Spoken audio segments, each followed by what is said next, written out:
Eu sou, porque nós somos. Ética Ubuntu. Ubuntu é uma ética e filosofia de origem africana que busca entender a sociedade de uma maneira mais integral e solidária.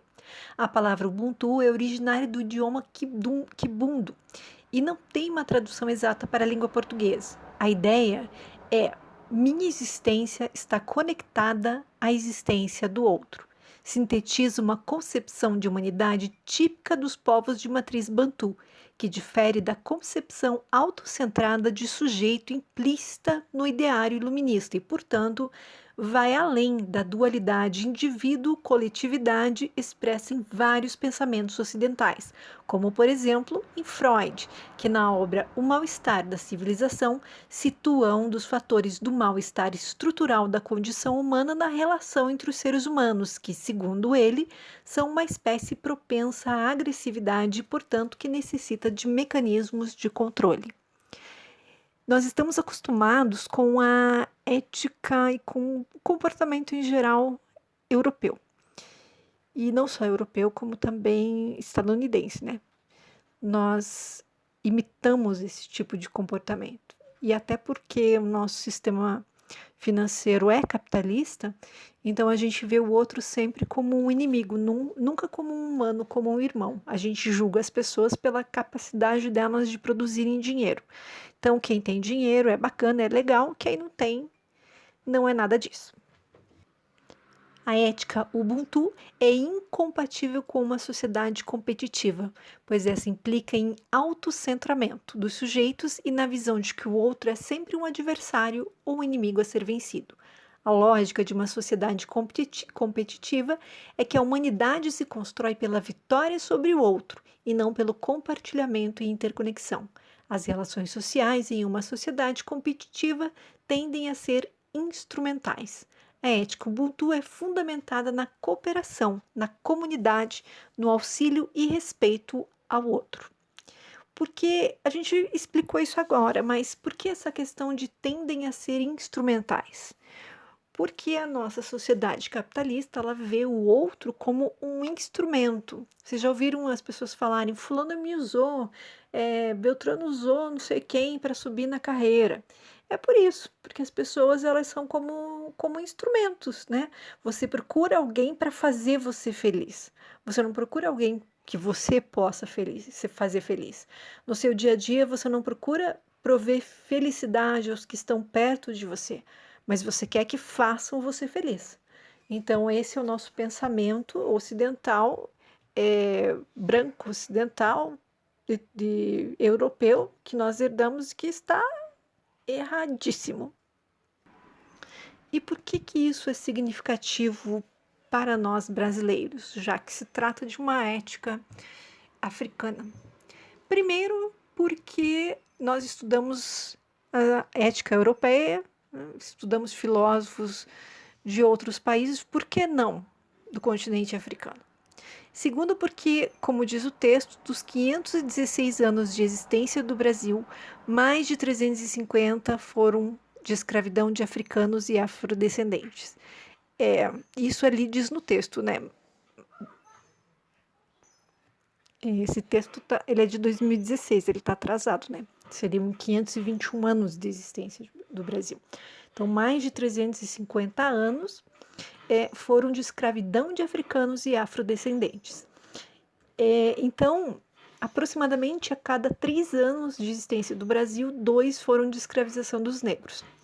E também, se vocês podem ver com o professor de história de vocês, mas a abolição do dia 13 de maio de 1888, ela foi feita de tal forma que o negro não fosse inserido corretamente na sociedade brasileira. E houve aquele período de branqueamento da população brasileira, e era uma política de Estado esse branqueamento, né? E o objetivo era criar uma classe trabalhadora branca e que a população negra ficasse como um exército de reserva de mão de obra. E aí iria servir para que o valor da mão de obra ficasse mais baixo, e então as relações de exploração capitalista, né, conseguiriam aumentar a sua mais-valia, ou seja, o seu lucro, né? Amplificar a mais-valia é aumentar o lucro, tá?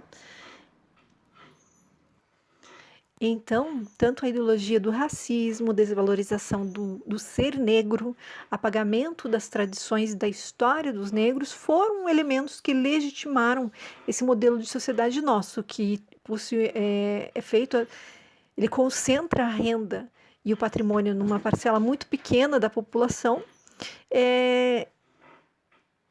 e a cidadania é um privilégio, em vez de ser um direito universal, né? O negro, o pobre, não é visto como um cidadão.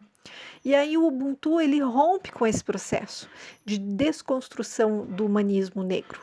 Ele reposiciona o negro no status de qualquer outra experiência civilizatória.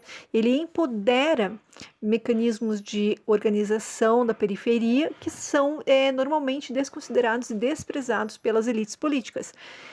O Ubuntu é uma filosofia que pode ajudar a construir uma utopia societária baseada nas experiências do povo brasileiro. Ele está falando utopia societária porque ele pensa numa sociedade ideal, né? Então, o que o Ubuntu faz é ver todas as pessoas, né, como iguais. Então, esse autor do texto até faz uma comparação interessante, que é com o pensamento do Paulo Freire. O que o Paulo Freire fazia era justamente isso. Na pedagogia do oprimido, o Paulo Freire diz que a luta do oprimido contra a opressão liberta tanto o oprimido como os opressores. Mas como assim? Porque, citando, né, Paulo Freire, porque esses constroem a lógica da sua existência como opressores, instrumentalizando o oprimido, negando-lhe a humanidade. Em outras palavras, a sua existência está diretamente ligada à desumanização do outro subalternizado. Terminada a relação de opressão, esse opressor, ao deixar o seu lugar de opressão, passa a estabelecer uma relação de mediação, de interconexão, de humanidade plena com o semelhante.